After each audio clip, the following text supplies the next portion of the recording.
Le royaume des cieux. Le samedi après-midi 11 mars, Jésus prêcha son dernier sermon à Péla. Ce fut l'une des allocutions les plus remarquables de son ministère public, embrassant une discussion complète et détaillée du royaume des cieux. Il se rendait compte de la confusion qui régnait dans le mental de ses apôtres et de ses disciples au sujet du sens et de la signification des expressions « royaume des cieux » et « royaume de Dieu », qu'il employait indifféremment pour désigner sa mission d'effusion. Le terme même de royaume des cieux aurait dû suffire à séparer ce qu'il représentait de toute connexion avec les royaumes terrestres et les gouvernements temporels, mais il n'en était rien. L'idée d'un roi temporel était trop profondément enracinée dans le mental des Juifs pour être ainsi délogée en une seule génération. C'est pourquoi Jésus ne s'opposa pas ouvertement, de prime abord, à ce concept longtemps entretenu du royaume. Au cours de cet après-midi de sabbat, le maître chercha à clarifier l'enseignement sur le royaume des cieux. Il traita le sujet sous tous les angles et s'efforça d'expliquer les nombreux sens différents dans lesquels le terme avait été employé. Dans cet exposé, nous ajouterons, à son discours, maintes déclarations faites par Jésus en des occasions antérieures, et nous y inclurons certaines remarques faites exclusivement aux apôtres au cours des discussions de la soirée du même jour. Nous ferons également certains commentaires sur le développement ultérieur de l'idée du royaume en relation avec l'Église chrétienne édifiée plus tard. 1. Concept du royaume des cieux.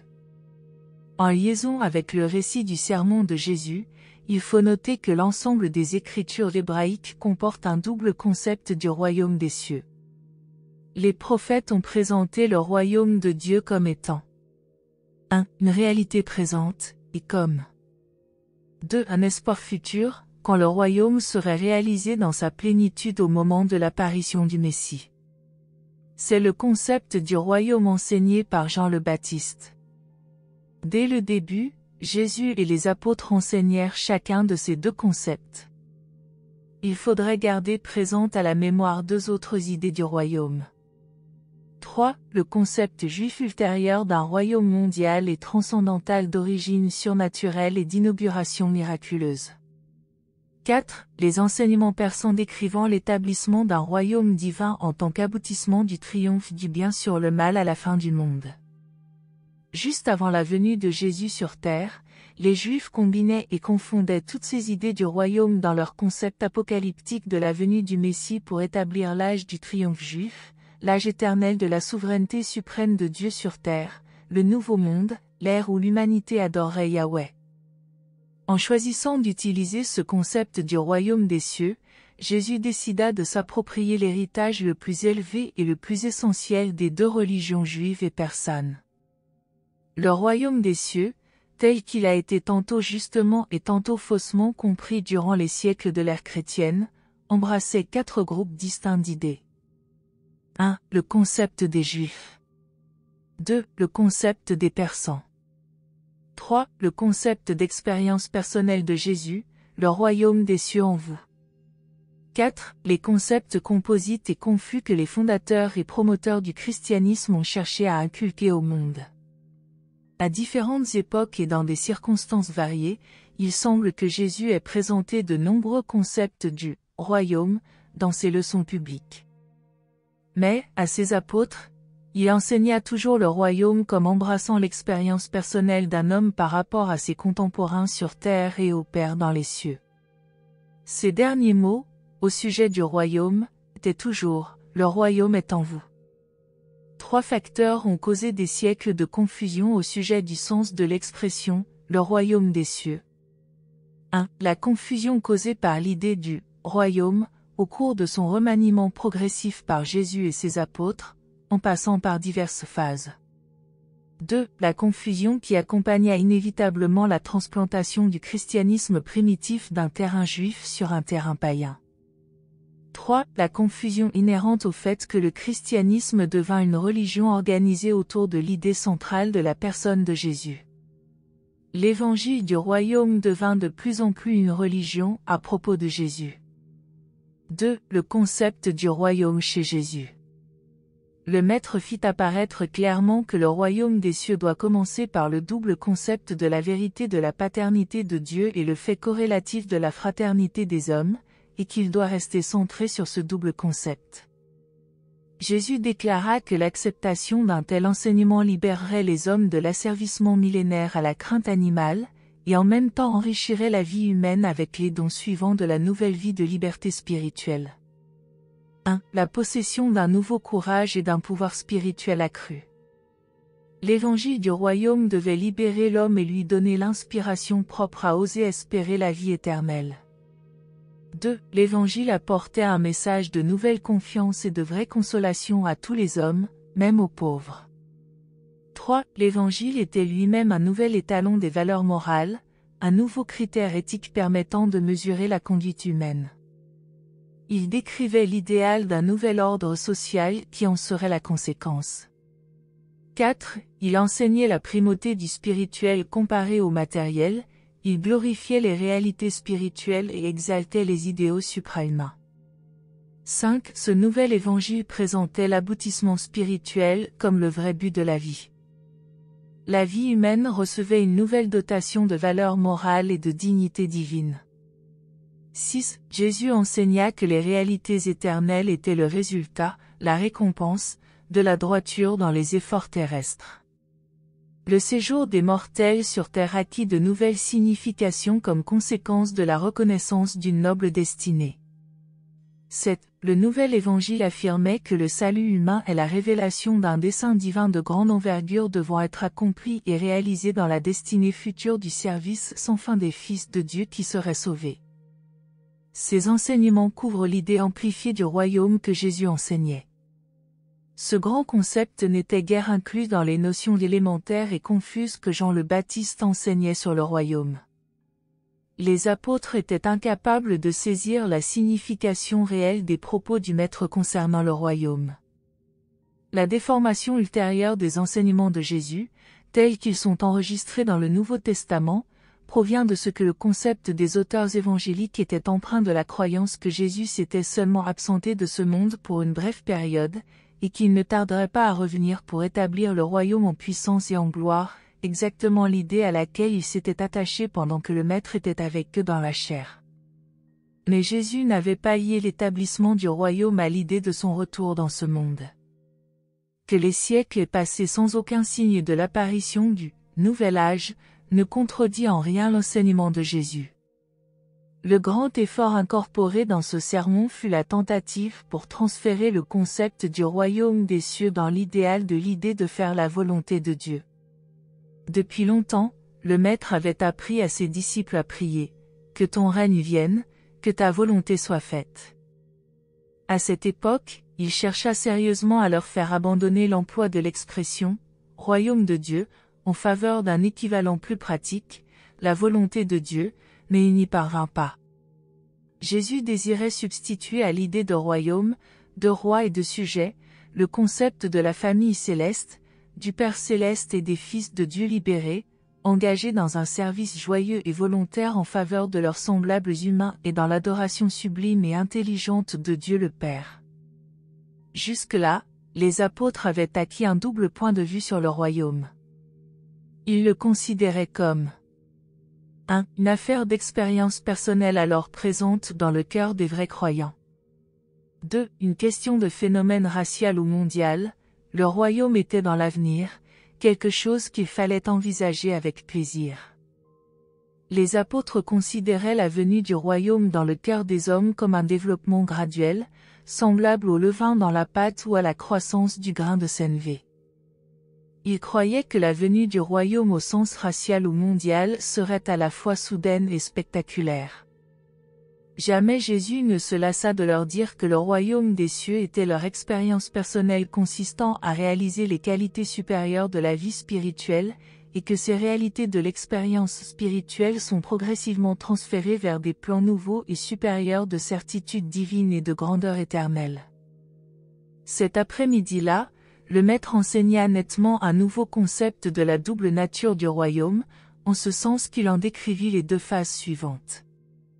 Premièrement, le royaume de Dieu dans ce monde, le suprême désir de faire la volonté de Dieu, l'amour désintéressé des hommes qui donne les bons fruits d'une conduite éthique et morale améliorée. Deuxièmement, le royaume de Dieu, dans les cieux, le but des croyants mortels, l'état où l'amour pour Dieu est parvenu à la perfection et où la volonté de Dieu est accomplie plus divinement. Jésus enseigna que, par la foi, le croyant entre dès maintenant dans le royaume. Dans ses divers discours, il enseigna que 2 choses sont essentielles pour entrer par la foi dans le royaume. 1. La foi, la sincérité. Venir comme un petit enfant, recevoir le bénéfice de la filiation comme un don, accepter de faire, sans mettre en doute, la volonté du Père, avec une confiance pleine et sincère dans la sagesse du Père, entrer dans le royaume, libre de préjugés et d'idées préconçues, avoir l'esprit ouvert et être enseignable comme un enfant non gâté. 2. La fin de la vérité. La soif de droiture, un changement de mental, l'acquisition de la motivation qui pousse à être semblable à Dieu et à trouver Dieu. Jésus enseigna que le péché n'est pas la conséquence d'une nature défectueuse, mais plutôt le fruit d'un mental conscient dominé par une volonté rebelle. En ce qui concerne le péché, il enseigna que Dieu a pardonné, et c'est par l'acte de pardonner à notre prochain que nous rendons le pardon de Dieu disponible en notre faveur personnelle. Quand vous pardonnez à votre frère dans la chair, vous créez ainsi dans votre propre âme, la capacité de recevoir la réalité du pardon de Dieu pour vos propres méfaits. À l'époque où l'apôtre Jean commença d'écrire l'histoire de la vie et des enseignements de Jésus, les premiers chrétiens avaient éprouvé tant d'ennuis liés à l'idée du royaume de Dieu comme génératrice de persécutions qu'ils avaient à peu près abandonné l'emploi de ce terme. Jean parle beaucoup de la vie éternelle. Jésus en parla souvent comme du royaume de vie. Souvent aussi, il faisait allusion au royaume de Dieu en vous. Il qualifia une fois cette expérience de communauté familiale avec Dieu le Père. Jésus chercha à substituer de nombreuses expressions au mot royaume, mais toujours sans succès.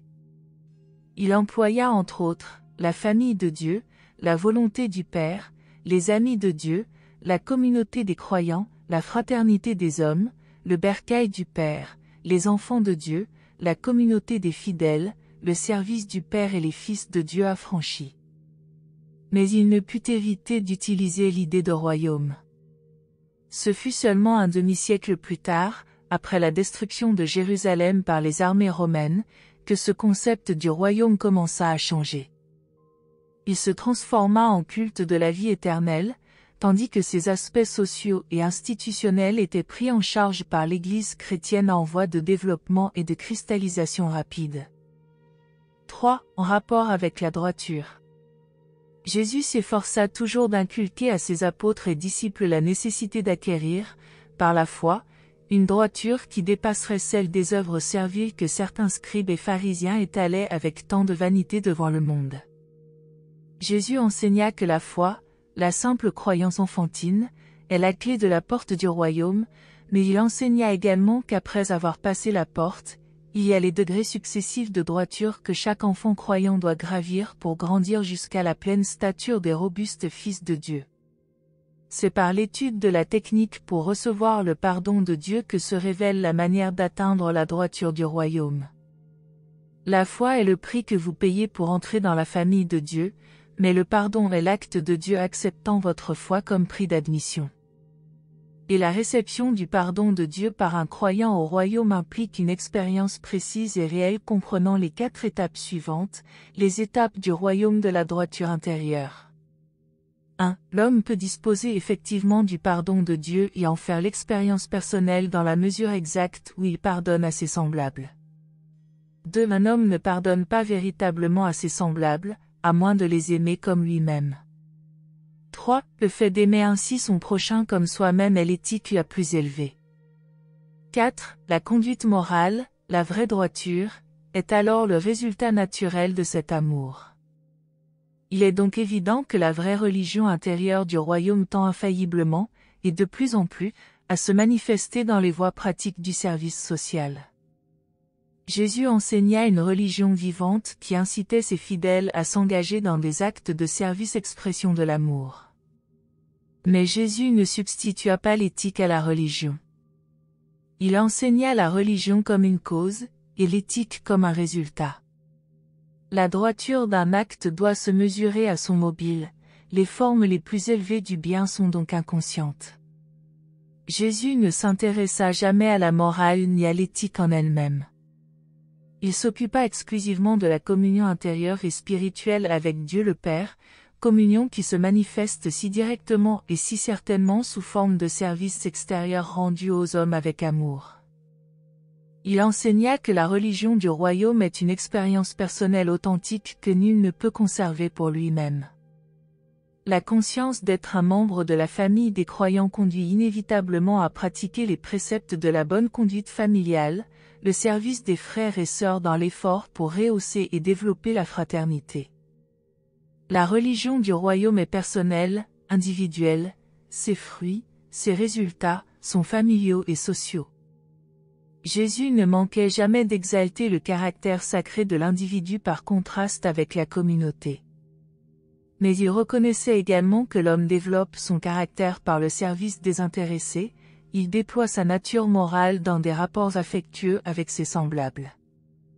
En enseignant que le royaume est intérieur, en exaltant l'individu, Jésus donna le coup de grâce à l'ancien ordre social, en ce sens qu'il inaugura la nouvelle dispensation de la vraie droiture sociale. Le monde a peu connu ce nouvel ordre social, parce qu'il a refusé de pratiquer les principes de l'évangile du royaume des cieux. Quand ce royaume de prééminence spirituelle s'établira vraiment sur terre, il ne se manifestera pas simplement par une amélioration des conditions matérielles et sociales, il se traduira plutôt par la gloire des valeurs spirituelles supérieures et enrichies, qui caractérisent l'approche de l'âge des relations humaines améliorées et des accomplissements spirituels en progression. 4. L'enseignement de Jésus sur le royaume. Jésus ne donna jamais une définition précise du royaume. Tantôt il discourait sur une phase du royaume, et tantôt il traitait d'un aspect différent de la fraternité du règne de Dieu dans le cœur des hommes. Au cours du sermon de cet après-midi de sabbat, Jésus fit allusion à au moins 5 phases, ou époques du royaume, qui sont les suivantes. 1. L'expérience personnelle et intérieure de la vie spirituelle du croyant communiant individuellement avec Dieu le Père. 2. La croissance de la fraternité des croyants à l'Évangile, les aspects sociaux de la morale supérieure et de l'éthique vivifiée résultant du règne de l'Esprit de Dieu dans le cœur des croyants individuels. 3. La fraternité supramortelle des êtres spirituels invisibles qui prévaut sur terre et dans le ciel, le royaume suprahumain de Dieu. 4. La perspective de l'accomplissement plus parfait de la volonté de Dieu, le progrès vers l'aurore d'un nouvel ordre social en liaison avec une vie spirituelle améliorée, le prochain âge de l'homme. 5. Le royaume dans sa plénitude, l'âge spirituel futur de lumière et de vie sur terre. C'est pourquoi il faut toujours analyser l'enseignement du Maître pour savoir à laquelle de ces 5 phases il veut se référer quand il emploie l'expression « royaume des cieux ». Par ce processus de changement graduel de la volonté de l'homme et de modification corrélative des décisions humaines, Michael et ses associés changent de même progressivement, mais avec certitude, tout le cours de l'évolution humaine sociale et autres. En cette occasion, le Maître mit l'accent sur les 5 points suivants représentant les caractéristiques essentielles de l'évangile du royaume. 1. La prééminence de l'individu. 2. La volonté comme facteur déterminant dans l'expérience humaine. 3. La communion spirituelle avec Dieu le Père. 4. Les satisfactions suprêmes du service aimant de l'homme. 5. La transcendance du spirituel sur le matériel dans la personnalité humaine. Ce monde n'a jamais sérieusement, sincèrement, ni honnêtement mis à l'épreuve ces idées dynamiques et ces idéaux divins de la doctrine du royaume des cieux exposés par Jésus. Mais il n'y a pas lieu de se laisser décourager par la lenteur apparente du progrès de l'idée du royaume sur Urantia. Rappelez-vous que l'ordre de l'évolution progressive est sujet à des changements périodiques soudains et inattendus, à la fois dans le monde matériel et dans le monde spirituel. L'effusion de Jésus en tant que Fils incarné fut précisément l'un de ces événements étranges et inattendus dans la vie spirituelle du monde. En recherchant la manifestation du royaume dans l'âge contemporain, ne commettez pas non plus l'erreur fatale d'omettre de l'établir dans votre propre âme. Jésus fit allusion à une phase du royaume comme située dans l'avenir, et suggéra, en de nombreuses occasions, qu'elle pourrait apparaître comme élément d'une crise mondiale. Par ailleurs, en plusieurs circonstances, il promit nettement qu'il reviendrait certainement sur Urantia. Mais il faut noter qu'il n'a jamais établi un lien positif entre ces deux idées. Il promit une nouvelle révélation du royaume sur terre à un moment donné de l'avenir, il promit également qu'il reviendrait un jour, en personne, sur ce monde, mais il n'a jamais dit que ces deux événements coïncideraient. D'après tout ce que nous savons, ces promesses peuvent se référer ou non au même événement. Ces apôtres et disciples établirent très certainement un lien entre ces deux enseignements. Quand le royaume ne se matérialisa pas comme ils l'avaient espéré, ils se rappelèrent l'enseignement du Maître concernant un royaume futur et se souvinrent de sa promesse de revenir. Ils conclurent aussitôt que ces promesses se référaient au même événement. C'est pourquoi ils vécurent dans l'espoir de son retour imminent pour établir le royaume dans sa plénitude, avec puissance et gloire. Depuis lors, des générations successives de croyants ont vécu sur terre en entretenant le même espoir inspirant et toujours déçus. 5. Idées ultérieures sur le royaume. Ayant résumé les enseignements de Jésus sur le royaume des cieux, nous sommes autorisés à décrire certaines idées ultérieures qui s'attachèrent au concept du royaume, et à nous engager dans une prévision prophétique du royaume tel qu'il pourrait évoluer dans l'âge à venir. Durant les premiers siècles de la propagande chrétienne, l'idée du royaume des cieux fut prodigieusement influencée par les notions de l'idéalisme grec, qui se répandait alors rapidement, l'idée du naturel en tant qu'ombre du spirituel, du temporel en tant qu'ombre de l'éternel dans le temps. Toutefois, le grand pas qui marqua la transplantation des enseignements de Jésus d'un sol juif sur un sol païen fut franchi quand le Messie du royaume devint le rédempteur de l'Église, une organisation religieuse et sociale issue des activités de Paul et de ses successeurs, et fondée sur les enseignements de Jésus auxquels on avait ajouté les idées de Philon et les doctrines persanes du bien et du mal. Les idées et les idéaux de Jésus, incorporés dans l'enseignement de l'évangile du royaume, faillirent n'être pas réalisés quand ses disciples déformèrent progressivement ces déclarations. Le concept du royaume présenté par le Maître fut notamment modifié par deux grandes tendances. 1. Les croyants juifs persistaient à considérer Jésus comme le Messie. Ils croyaient que le Maître reviendrait dans un très proche avenir pour établir en fait un royaume mondial plus ou moins matériel. 2. Les gentils chrétiens commencèrent de très bonne heure à accepter les doctrines de Paul, qui conduisirent de plus en plus à la croyance générale que Jésus était le Rédempteur des enfants de l'Église. Ce concept nouveau et institutionnel succéda au concept primitif de la fraternité purement spirituelle du royaume. L'Église, en tant que conséquence sociale du royaume, aurait été entièrement naturelle et même désirable. Le mal de l'Église ne fut pas son existence, mais plutôt le fait qu'elle supplanta presque complètement le concept du royaume présenté par Jésus. L'Église de Paul, élevée au rang d'institution, se substitua pratiquement au royaume des cieux que Jésus avait proclamé. Mais n'en doutez pas, ce même royaume des cieux, dont le Maître enseigna l'existence dans le cœur des hommes, sera encore proclamé à cette Église chrétienne, ainsi qu'à toutes les autres religions, races et nations de la terre, et même à chaque individu. Le royaume enseigné par Jésus, l'idéal spirituel de la droiture individuelle et le concept de la divine communion de l'homme avec Dieu, se fondit graduellement dans la conception mystique de la personne de Jésus en tant que rédempteur créateur et chef spirituel d'une communauté religieuse socialisée. De cette manière, une église officielle et institutionnelle devint le substitut de la fraternité du royaume conduite individuellement par l'Esprit. L'Église fut un résultat social, inévitable et utile de la vie et des enseignements de Jésus. La tragédie a consisté dans le fait que cette réaction sociale aux enseignements du royaume supplanta si complètement le concept spirituel du vrai royaume, tel que Jésus l'enseigna et le vécut. Pour les Juifs, le royaume était la communauté israélite, pour les gentils, il devint l'Église chrétienne. Pour Jésus, il était l'ensemble des individus qui avaient confessé leur foi dans la paternité de Dieu, proclamant de la sorte leur consécration sincère à faire la volonté de Dieu, et devenant, ainsi, membres de la fraternité spirituelle des hommes.